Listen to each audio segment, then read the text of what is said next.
જય માતાજી મિત્રો. તો ખાલી આ ઠાકોર સમાજની વાત નહીં, દરેક સમાજની વાત છે. બરોબર.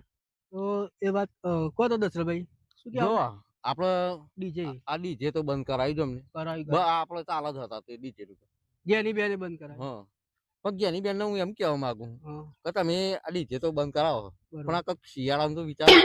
શિયાળો એકલા આ શિયાળો આ ઠંડી બધી કેટલી બધી લાગે, તે એ ઠંડી એ બંધ કરાવો ને કેમ કહો. હા? વાત સાચી ન્યાયની હે, ન્યાયની વાત હે ને મારી. ચાલ હું વિચારતો હતો. બરાબર હોય ચાલે, ઠંડી તો બંધ થતી હોય. અલે આ તો આપણા બાપ દાદા વખત નું પોતાનું ચાલે. ઠંડી તો ઋતુ આવે, શિયાળો, ઉનાળો ને ચોમાસું. પણ લે ચાંદની આવી એમ કહો. તે તો 4 મહિના જ રે. ફોટો ઓપ્શન ઉઠાવી દીધો આપણે. અરે ગોળા, તમે તો મને ખોટું બોલાવડા. આવું બધું સોશિયલ મીડિયા પર આ સારું ના લાગે.